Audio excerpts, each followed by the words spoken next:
Hey, this is Rock Leach with Social Fire, and there was a video that we put out a little while ago about Annalisa Jacobs and Prophet Marcus Thomas, and I'm going to go ahead and get into the details of that because I know there are people who are new to this video, but we're going to actually talk about and get into this about prophets who prophesy false prophecies and lie in the name of God. Could they actually be sued?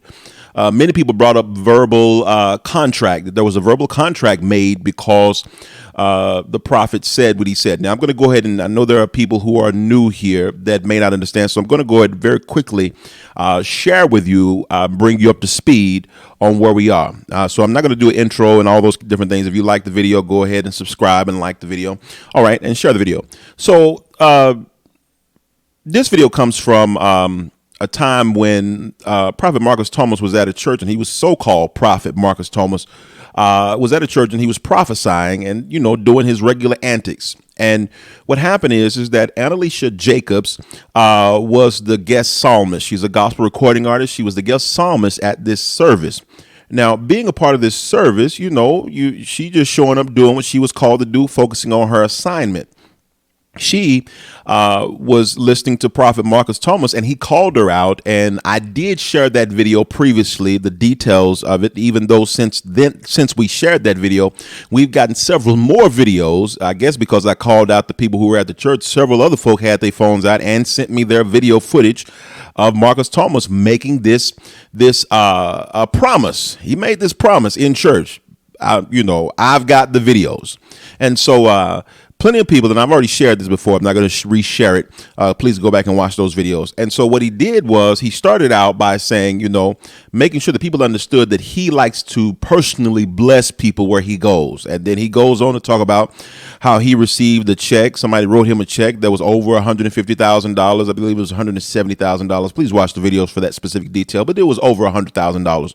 Someone wrote him, gave him an amount in that amount. But then he said, I want to personally bless you. And he goes on to say, I want you to add up all your bills for 6 months. Add up all your bills for 6 months. And I'm going to personally bless you. I'm going to personally pay all those bills. Personally, hear me now. Personally pay all those bills for 6 months. I remember watching the live from Annalisa Jacobs, and very good person, doesn't do any drama, anything like that. Once again, I look at a pattern of behavior, and that's what I'm going to get into even more in this video. A pattern of behavior for Marcus Thomas and a pattern of behavior for Annalisa Jacobs. Very good person Annalisa Jacobs is, very full of integrity. I want to reiterate that there were other gospel artists that were willing to come on this channel and stand for her, because she just is not involved in drama. You can go look at her, follow her. She's a great person to follow. I currently follow her since I did the video. I follow her, and she just got great stuff going on over there. And so, you know, and is a great singer. Now, I just want to say this because sometimes people find themselves in situations they didn't plan on being in. And even she has a level of grace. So once he did this and said, I'm going to pay all your bills, she said in her live video that she didn't want to, you know, it was a little intrusive even to, you know, say all your bills. You know, you don't want to tell people all your business and going on. Not saying that she was not paying her own bills. You know, he asked her to add up her bills for 6 months and tell him that amount. Now, she went ahead and added those bills up, and it came out to roughly about $30,000.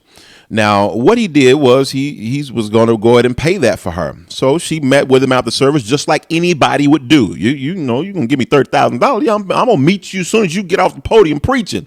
We on our way. Kids, come on. Get the kids. Let's go. And we're going to meet you in the office, and we want to find out about this $30,000. And so he supposedly, when she said, according to her video, she went to the office and he called his financier or whoever it was that he was going to call. And she said she knew that this wasn't going to be just a regular cash app or something like that, because it's $30,000. And so he asked her how much, and she told him. See, this was a conversation that went on in the back office. That's what I want to make sure that we're going through right here. And she shared that with him.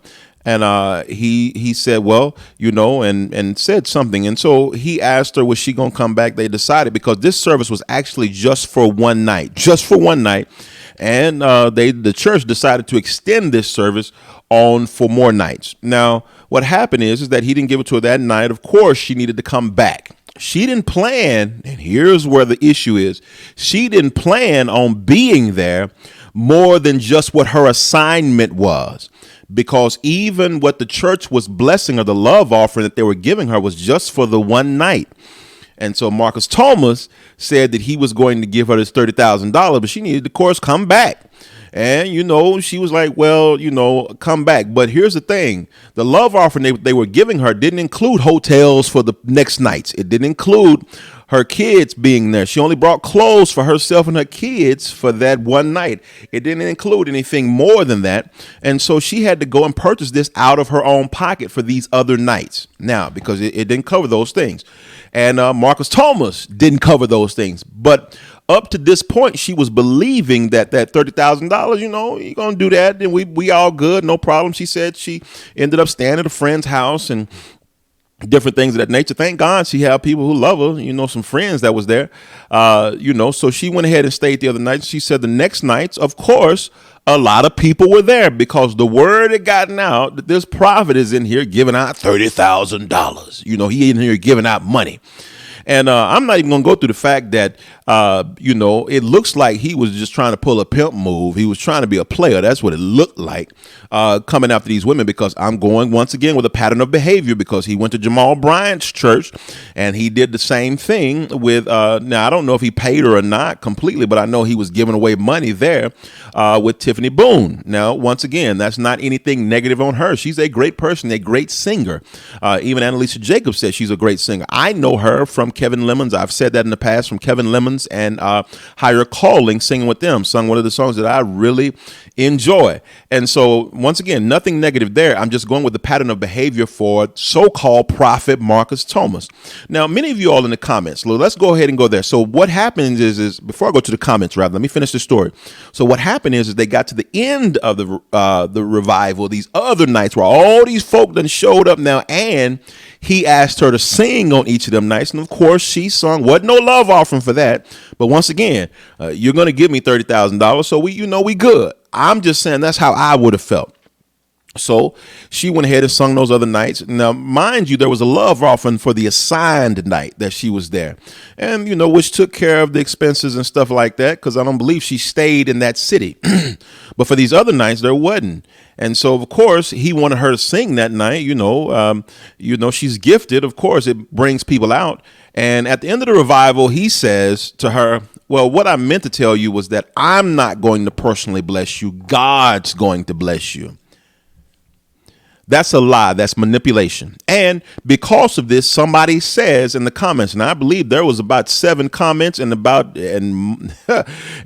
27 or more emails that I received from people saying that was a verbal contract. If there is proof, she needs to sue him. That was a verbal contract, and if she that was a verbal contract. And there is proof, and she needs to sue him.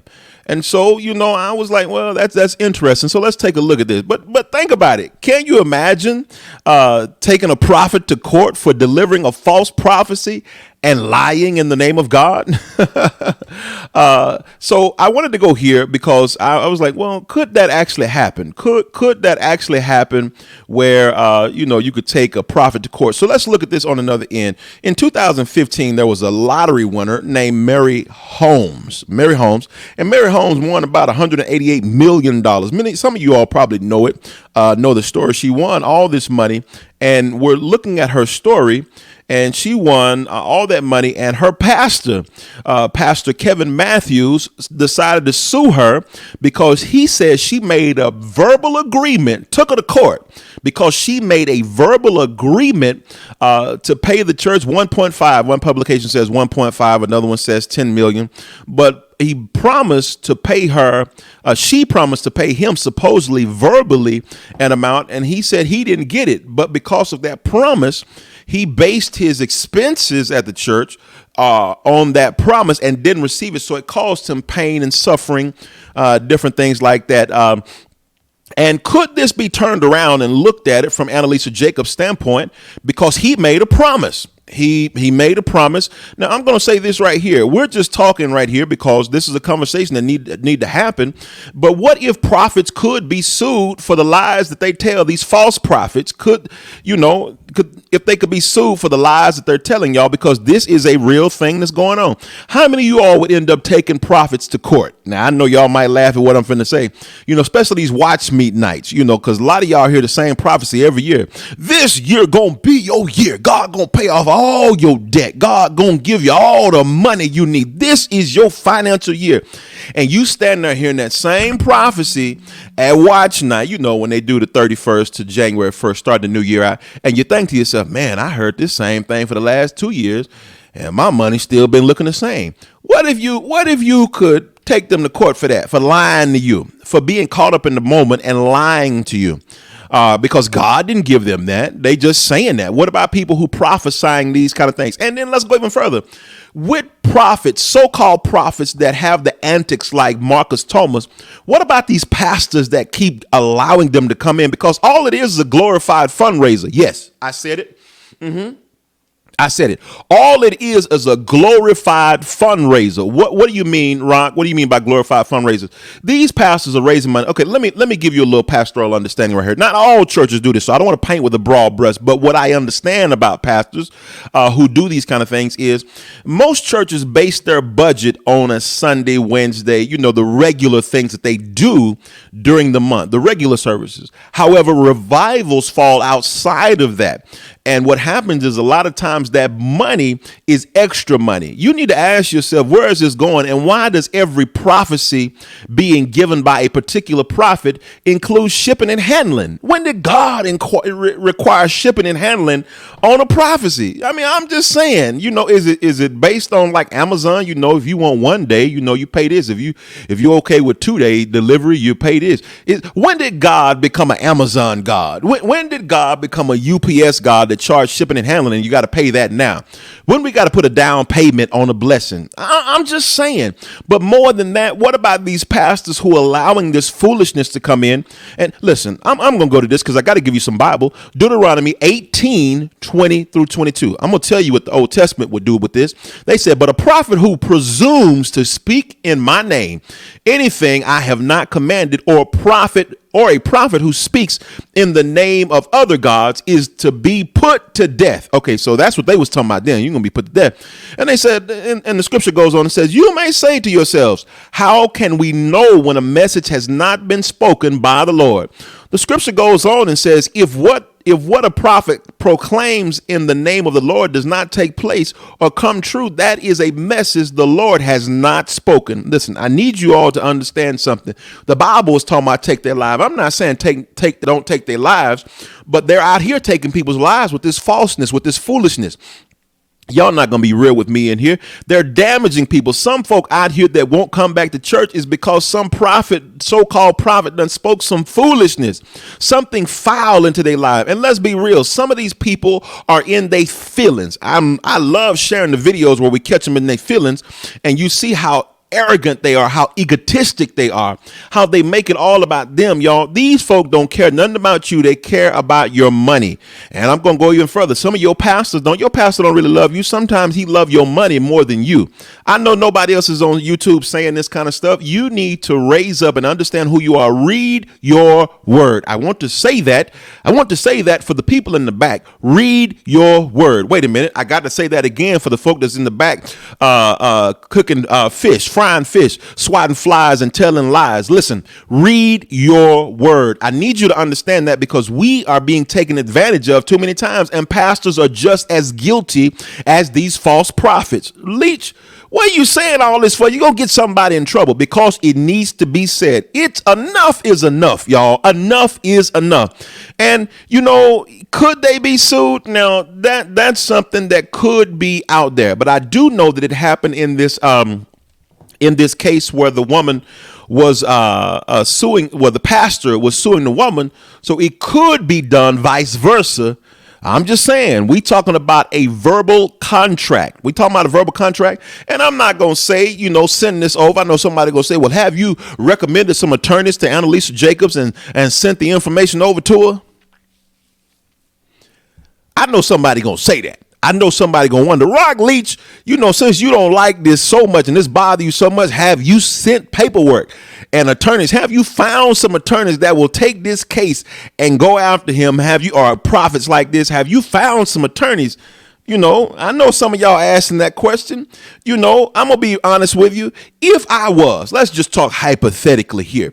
If I did put it together, I don't even think Annalisa Jacobs I think her integrity, her spirit of grace is just moving on past this. I'm just going to be real with you. But some of y'all out there are not in that same situation. I think she may just move on past it. But have I sent anything over to her? That's a good question. But the thing that I want you to understand, can he be sued for this? Okay. That's a good question as well. Can he be sued? I want you to answer it in the comments. Do you think that pastors who bring in these false prophets should be held accountable just like the false prophet? Do you think they should? Because some folks still inviting this foolishness. Some of y'all pastors, yes, your pastor out there been inviting this foolishness. I want to hear what you got to say. Jump in the comment section and let me know what you think about this. If they should be sued or not. What you think about this verbal contract. Let's go.